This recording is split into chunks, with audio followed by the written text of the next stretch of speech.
Hai semua, senang dapat berjumpa dengan Anda di modul 701 yang berjudul materi. Mari kita awali modul 701 dengan membahas beberapa kosakata yang ada. Yang pertama, elemen. Bentuk paling sederhana dari zat murni yang terbuat hanya dari satu jenis atom. Yang kedua, senyawa. Zat murni yang terbentuk ketika dua atau lebih elemen yang bergabung secara kimia dalam perbandingan massa tertentu. Yang ketiga, difusi. Pergerakan partikel yang memungkinkan partikel-partikel tersebut tersebar dan bercampur dengan partikel-partikel lain. Keempat, campuran homogen. Suatu jenis campuran di mana komposisinya seragam dan memiliki sifat-sifat yang sama. Yang kelima, campuran heterogen. Suatu campuran dari dua atau lebih zat kimia di mana komponen yang bercampur dapat dengan mudah dibedakan. Kemudian pemisahan yang berarti suatu proses untuk mengubah campuran zat-zat menjadi dua atau lebih produk yang berbeda. Campuran, suatu zat yang dibuat dengan mengkombinasikan dua atau lebih bahan yang berbeda tanpa disertai reaksi kimia. Filtrasi, suatu metode untuk memisahkan zat padat dari cairan dengan cara melewatkan campuran pada bahan berpori seperti kertas saring. Evaporasi, suatu teknik untuk menguapkan cairan dari suatu campuran dengan tujuan untuk mendapatkan zat padat yang terlarut dalam cairan. Dekomposisi, pemecahan suatu senyawa menjadi dua atau lebih produk. Distilasi sederhana, suatu metode yang efektif untuk memisahkan campuran yang terdiri dari dua atau lebih zat cair murni yang memiliki perbedaan titik didih yang memadai dengan cara diuapkan tanpa proses dekomposisi. Modul 70 ini terdiri dari 6 pelajaran. Mari kita mulai pelajaran 1.1 dengan judul keadaan materi. Tujuan pembelajaran. Pada akhir pelajaran ini, Anda diharapkan mampu memahami 3 keadaan materi, menjelaskan sifat-sifat padatan, cairan, dan gas. Materi dapat berada dalam 3 keadaan utama, yaitu padatan, cairan, dan gas. Setiap keadaan materi memiliki sifat-sifat yang berbeda.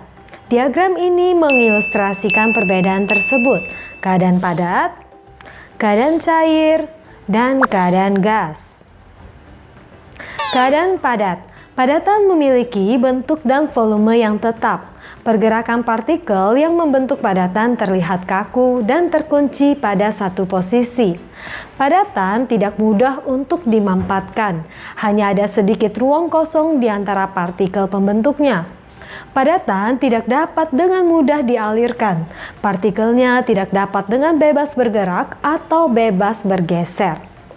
Selanjutnya, keadaan cair. Cairan mempunyai volume tetap, tapi bentuknya dapat berubah. Hal ini dikarenakan cairan selalu mengikuti bentuk wadahnya. Cairan dapat mengalir, partikel pembentuknya dapat bergerak bebas antara satu dengan lainnya. Cairan sedikit dapat lebih dikompresi dibandingkan dengan padatan. Kemudian kita akan membahas keadaan gas. Gas biasanya mengikuti bentuk dan volume wadahnya. Gas tidak memiliki bentuk dan volume yang tetap. Gas dapat bergerak lebih bebas dibandingkan cairan. Partikel pembentuk gas dapat bergerak dengan bebas karena terdapat jarak yang lebih besar di antara partikel. Gas dapat dengan mudah dikompresi. Ada banyak ruang bebas di antara partikel pembentuk gas. Anak-anak, coba bayangkan.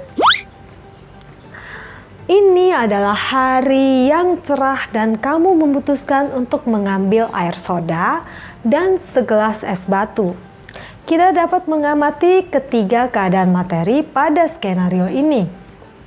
Kaleng soda, gelas, dan es batu adalah contoh benda padat. Bentuknya kaku dan memiliki volume tetap. Soda adalah contoh cairan. Ketika kamu menuangkan soda ke dalam gelas, cairan soda akan mengikuti bentuk gelas, tapi volumenya tidak mengikuti volume gelas. Bagaimana dengan keadaan gas? Ketika kamu membuka kaleng soda, kamu dapat mendengar bunyi meletup.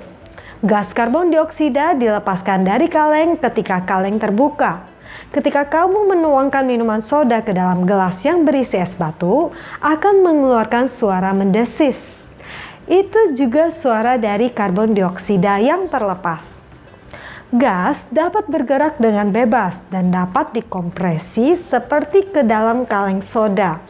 Susunan dan pergerakan partikel dalam 3 keadaan menjelaskan sifat-sifat yang berbeda antara padatan, cairan, dan gas.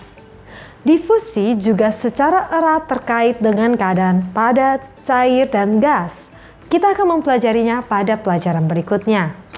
Sekarang waktunya anak-anak untuk menyelesaikan latihan pada buku aktivitas kalian. Kita akan berjumpa kembali dalam pelajaran berikutnya. Sampai jumpa!